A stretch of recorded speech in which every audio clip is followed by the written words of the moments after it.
Aujourd'hui, 7 février 2026, la fin du mandat du CPT, le Conseil présidentiel de transition, est arrivée. Ce n'est pas une rumeur, ce n'est pas une interprétation, ce n'est pas une émotion, c'est un fait. Aujourd'hui, Haïti se tient nu devant l'histoire, sans excuses, sans masque, sans discours de secours. Aujourd'hui, le provisoire s'achève.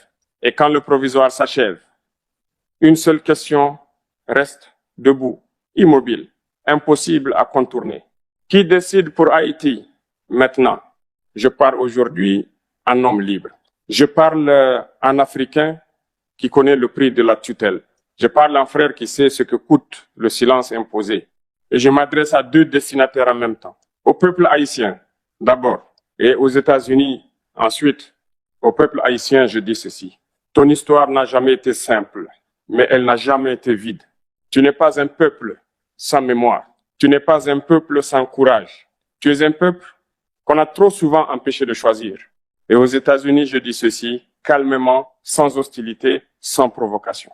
Une grande puissance n'est jamais diminuée lorsqu'elle respecte un peuple. Elle est diminuée lorsqu'elle parle à sa place. Aujourd'hui, Haïti n'est pas en train de demander une faveur. Haïti n'est pas en train de demander une solution. Haïti est en train de réclamer un droit, le droit de décider de son avenir après la fin d'un mandat qui n'a jamais été donné par les urnes. Le Conseil présidentiel de transition n'était pas une promesse de futur. C'était une suspension du chaos, un arrêt d'urgence, pas une destination historique. Et lorsqu'un arrêt d'urgence devient un mode de gouvernement, la démocratie commence à suffoquer. Un peuple ne peut pas vivre éternellement dans le provisoire, parce que le provisoire n'éduque pas. Le provisoire ne responsabilise pas. Le provisoire maintient dans l'attente. Aujourd'hui, cette attente est terminée. Et c'est précisément pour cela que la peur apparaît. Quand un peuple s'approche de son droit de choisir, ceux qui ont pris l'habitude de choisir pour lui deviennent nerveux. C'est une loi universelle. Ce n'est pas une accusation. C'est une observation historique. Chaque fois qu'un pays fragile arrive au seuil de la décision populaire, trois forces se manifestent toujours. La première, ce sont les acteurs internes, ceux qui veulent le pouvoir pour ce qu'ils donnent. La deuxième, ce sont les groupes qui prospèrent dans le désordre parce que l'ordre leur enlève leur raison d'exister. La troisième, ce sont les puissances extérieures qui parlent de stabilité mais pensent d'abord en termes d'intérêt. Cela n'a rien de mystérieux. C'est ainsi que fonctionne le monde. Mais il existe une ligne que même la puissance la plus forte ne devrait jamais franchir. Cette ligne, c'est le choix du peuple à la place du peuple. Les États-Unis ont une histoire de lutte, une histoire de liberté revendiquée, une histoire de refus de la domination étrangère. C'est précisément pour cela que le peuple haïtien attend autre chose que des calculs. Il attend une cohérence morale. Haïti ne demande pas d'être protégé comme un enfant. Haïti demande à être respecté comme une nation adulte. Une nation adulte a le droit de se tromper, mais elle a surtout le droit d'essayer. Refuser ce droit à Haïti, c'est refuser à un peuple la possibilité même de guérir, parce qu'un peuple qui ne choisit jamais ne peut jamais apprendre de ses erreurs. Aujourd'hui, beaucoup de Haïtiens prononcent un nom. Ce nom circule, il dérange, il divise, il revient. Ce nom, c'est Guy Philippe. Le mentionner n'est pas l'imposer. Le mentionner n'est pas l'absoudre. Le mentionner, c'est reconnaître un fait social. Ce nom ne vient pas d'une chancellerie. Il ne vient pas d'un plan international. Il vient de discussions populaires, de rues, de mémoires, de frustrations accumulées. C'est cela que beaucoup refusent d'entendre. Parce que reconnaître une légitimité sociale, c'est reconnaître que le peuple existe politiquement. Et c'est précisément ce que la tutelle cherche toujours à éviter. Un leader imposé peut être obéi par peur. Il n'est jamais suivi par conviction. Et sans conviction populaire, il n'y a ni stabilité durable, ni paix réelle, ni avenir solide. Haïti n'a pas besoin d'un homme parfait. Aucun pays n'en a jamais eu. Haïti a besoin d'un processus réel, d'un choix assumé, d'une responsabilité collective. Et ce processus ne peut pas être dessiné à Washington ni à Paris, ni ailleurs. Il doit naître sur la terre haïtienne, dans la conscience haïtienne, dans le courage haïtien. Aujourd'hui, 7 février 2026, l'histoire regarde. Elle ne parle pas. Elle observe. Elle observera qui aura respecté le peuple et qui aura parlé à sa place, calmement. Parce que ce qui va être dit maintenant ne supporte ni la colère, ni la précipitation. Ce sont des vérités qui se déposent lentement dans la conscience. Je m'adresse de nouveau aux États-Unis, non comme à un ennemi, mais comme à une puissance qui porte une responsabilité historique qu'elle ne peut plus ignorer. Les États-Unis n'arrivent pas aujourd'hui dans l'histoire d'Haïti. Ils y sont depuis longtemps, par des choix, par des silences, par des décisions prises loin du peuple concerné. Cela ne fait pas des États-Unis un monstre, mais cela leur donne un rôle. Et lorsqu'on a un rôle, on a une responsabilité. La responsabilité historique ne signifie pas la culpabilité éternelle. Elle signifie la lucidité, la capacité de dire ce que nous faisons aujourd'hui aura des conséquences demain. Pendant des décennies, une logique s'est installée. Chaque fois que Haïti traverse une crise, la priorité devient la stabilité immédiate. Stabilité des ports, stabilité des frontières, stabilité des flux migratoires, stabilité des images télévisées, mais très rarement stabilité de la souveraineté. C'est là que se trouve le piège, un piège silencieux, un piège qui semble raisonnable, mais qui détruit lentement les fondations d'un pays.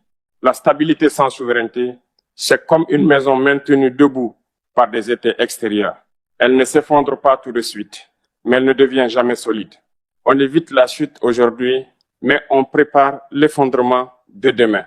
Un peuple à qui l'on refuse le droit de choisir, même au nom de la stabilité, perd progressivement le sens de la responsabilité collective. Pourquoi assumer si quelqu'un d'autre décide toujours à la fin? Pourquoi se battre pour des institutions si ces institutions peuvent être remplacées à tout moment par une solution provisoire? C'est ainsi que la confiance disparaît. C'est ainsi que le cynisme s'installe.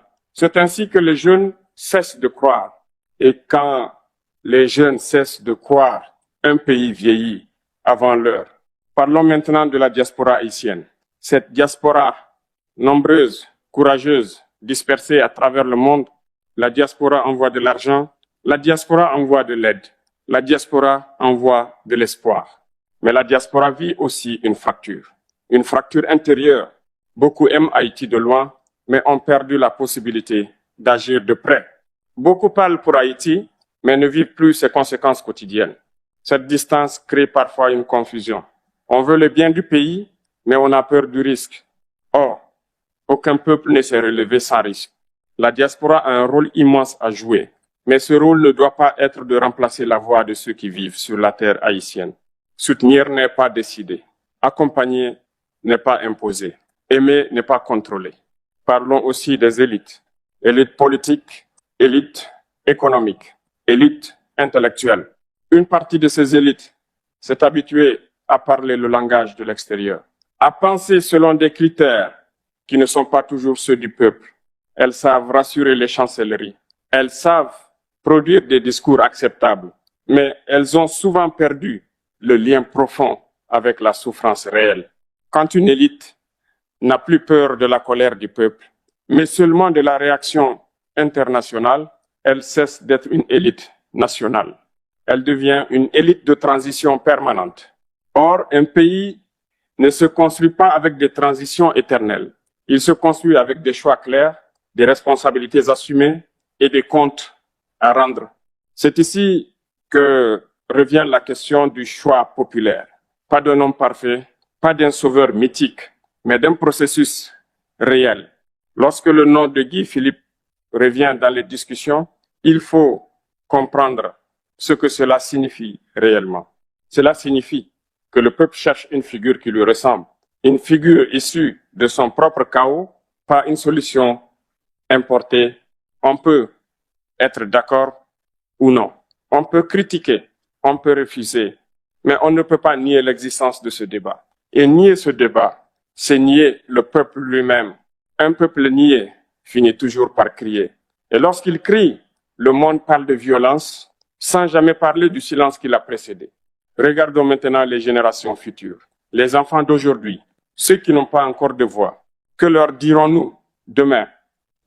Que nous avons choisi la facilité plutôt que la dignité, que nous avons préféré une stabilité de façade à une souveraineté réelle, ou que, malgré la peur, nous avons osé faire confiance au peuple.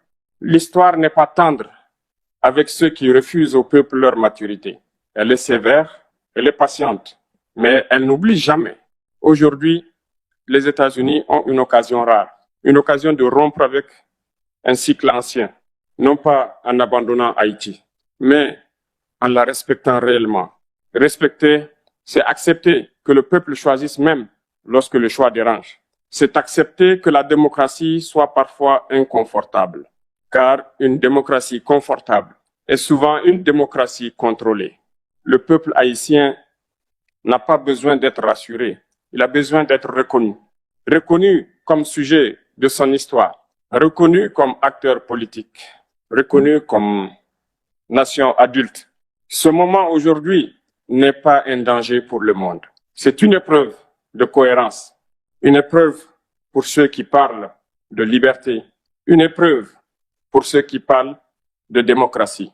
L'histoire observe, elle attend et elle jugera. Je parle maintenant d'un nom qui ne laisse personne indifférent. Un nom qui dérange parce qu'il ne s'est jamais laissé absorber par le confort du système. Ce nom, c'est Guy Philippe. Il est important de dire les choses sans les embellir, sans les salir non plus. Guy Philippe n'est pas né dans le consensus. Il n'a jamais été un produit bien emballé pour les salons diplomatiques. Il n'a jamais appris à parler pour plaire aux puissants. Son parcours est fait de rupture, de confrontation, de refus. Refus d'obéir à un ordre qu'il jugeait injuste. Refus de se fondre dans un système qui, depuis des décennies, recycle les mêmes visages pour produire les mêmes échecs. Le système n'aime pas ceux qui lui résistent. Le système tolère la critique douce, jamais la remise en cause frontale. Et lorsqu'un homme refuse de se soumettre, le système répond souvent par l'exclusion, par la criminalisation, par la prison. Guy Philippe a payé le prix de cette confrontation, non pas parce qu'il était parfait, mais parce qu'il n'était pas docile. Aujourd'hui, beaucoup d'Haïtiens voient dans ce parcours une chose précise, pas une garantie, mais une possibilité. La possibilité qu'un homme qui a déjà affronté le système ne soit pas pressé de le trahir pour quelques privilèges, car il faut dire une vérité que l'on évite souvent. Ce qui a le plus détruit Haïti, ce ne sont pas seulement les crises, ce sont les trahisons. Trahir un peuple ne commence pas toujours par un discours. Cela commence souvent par un compromis silencieux, par une signature discrète, par une loyauté déplacée. Beaucoup de dirigeants ont promis la dignité, puis l'ont négocié dès la première pression internationale. Beaucoup ont parlé de souveraineté, mais ont vendu les décisions essentielles à d'autres. C'est pour cela que la question posée aujourd'hui au peuple haïtien est si grave. Elle ne concerne pas un homme, elle concerne un type de choix.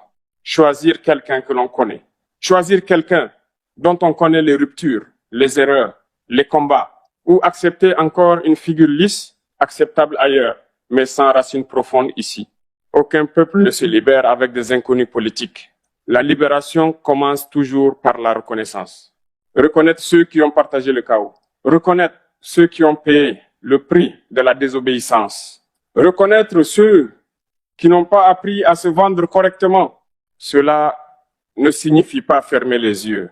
Cela signifie choisir en conscience. Le peuple haïtien doit comprendre une chose essentielle. Le choix qu'il fera aujourd'hui ne s'arrêtera pas à aujourd'hui. Il portera des conséquences globales, morales, historiques, durables. La responsabilité morale globale commence ici. Quand un peuple accepte qu'on choisisse à sa place, il envoie un message au monde. Le message que sa souveraineté est négociable, que sa dignité peut être ajournée, que son avenir peut être administré à l'inverse. Lorsqu'un peuple choisit, même difficilement, il rappelle au monde une vérité fondamentale. La liberté n'est pas donnée, elle est assumée. Ce message dépasse Haïti. Il parle à tous les peuples observés, surveillés, encadrés. Il dit que la démocratie n'est pas un décor, qu'elle n'est pas une mise en scène, mais un acte de courage collectif. Et maintenant, regardons plus loin encore. Regardons ceux qui ne parlent pas encore, les générations futures, les enfants qui grandissent aujourd'hui dans un pays fatigué, ceux qui héritent non seulement des routes cassées, mais aussi des décisions non prises. Que leur laisserons-nous? Un pays qui a toujours peur de choisir ou un pays qui a osé se tenir debout, même dans l'incertitude? L'histoire est sévère avec les générations qui fuient leurs responsabilités, mais elle respecte celles qui affrontent le risque avec lucidité. Les enfants de demain ne nous demanderont pas si nous avons choisi le dirigeant parfait. Ils nous demanderont si nous avons choisi nous-mêmes. Ils nous demanderont si nous avons protégé la dignité nationale ou si nous l'avons encore une fois confiée à d'autres. Aujourd'hui, le peuple haïtien est observé par le monde, par l'histoire, par l'avenir. Ce moment n'est pas seulement politique, il est moral. Il pose une question simple, mais terrible. Sommes-nous prêts à faire un choix intelligent, un choix conscient, un choix qui ne se vendra pas demain contre la tranquillité d'aujourd'hui? Car un peuple qui vend sa dignité pour la paix immédiate paye toujours ce prix avec des intérêts. Le silence qui suit ce choix sera entendu pendant des générations. Maintenant, il faut se taire un instant. Pas parce que il n'y a plus rien à dire, mais parce que certaines vérités ne s'entendent qu'après le silence. Ce silence n'est pas vide. Il est rempli de tout ce qui a été évité, de tout ce qui a été reporté, de tout ce qui a été décidé sans le peuple. Aujourd'hui, ce silence regarde Haïti droit dans les yeux. Il ne demande pas des slogans, il ne demande pas des promesses, il demande une maturité collective. Car le choix qui se présente maintenant n'est pas un choix ordinaire. Ce n'est pas une préférence politique, ce n'est pas un pari électoral, c'est un choix de dignité. Choisir quelqu'un que l'on connaît, avec son parcours, ses ruptures, ses confrontations, ou accepter encore une fois une solution confortable pour d'autres, mais fragile pour nous. Ce choix aura un prix, quel que soit le chemin. Mais il existe une différence essentielle entre deux prix. Le prix payé par un peuple qui choisit lui-même est un prix qui construit. Le prix payé par un peuple à qui l'on impose un choix est un prix qui détruit lentement, en silence. Maintenant, je m'adresse aux générations futures, à ceux qui ne parlent pas encore, à ceux qui hériteront de nos décisions, à ceux qui vivront avec nos choix longtemps après que nos voix se seront tues. Un jour, ils demanderont, qu'avez-vous fait quand le moment est arrivé? Avez-vous choisi par peur ou avez-vous choisi par conscience? Avez-vous protégé votre tranquillité immédiate ou avez-vous protégé notre dignité durable? Ils ne nous demanderont pas si le chemin a été facile. Ils savent que rien de grand ne l'est. Ils nous demanderont si nous avons eu le courage de regarder l'histoire en face. Aujourd'hui, ce regard est posé sur nous. Le monde observe. Mais plus important encore, l'avenir observe. Il observe si le peuple haïtien se voit encore comme un sujet ou s'il accepte de rester un objet de décision extérieure.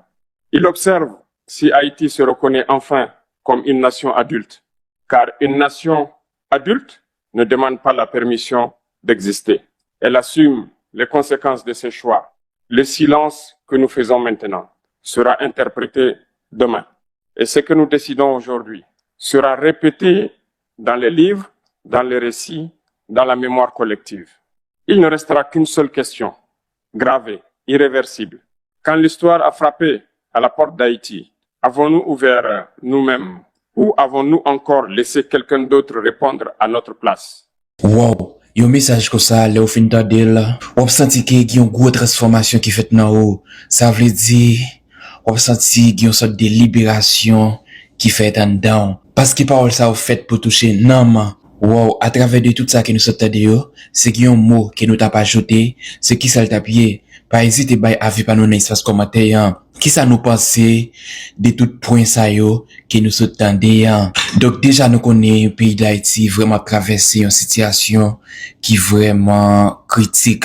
Côté que nous pas un gouvernement qui est en place. Je tiens exactement 7 février 2026 qui c'est Finissement mandat CPT nous ta aimé qui est payé en junior solution à crise qu'il a traversé ou pas qu'à finir des messages ça pour qu'il pour conto ou finir des messages là on satisfait pas vrai pour qui ça pas partager la culotte même j'ai ressenti qui ou qui une transformation qui fait dans ou les ou partager la culotte monde c'est quoi ça l'a senti le tout et j'ai des messages ça yo nous pas doit serrer yo ça veut dire les nous finir de yo nous pas doit kimbi yo pour compte nous partager dans tout groupe WhatsApp Facebook Telegram pour tout le monde capable de joindre information ça parce que c'est genre de message ça que nous doit attendre donc si nous faisons ce channel là pas hésiter à abonner faire partie de famille ça de façon à chaque fois nous poster une information pour capable c'est premier monde qui recevoir là c'est vraiment important mettez cloche notification surtout pour pas jamais rater rien pour capable toujours recevoir message yo en premier donc rendez-vous à la prochaine qui bon Dieu continue protéger ou bénir ou guider ou couvrir ou en basel li pour un mal pas jamais river ou.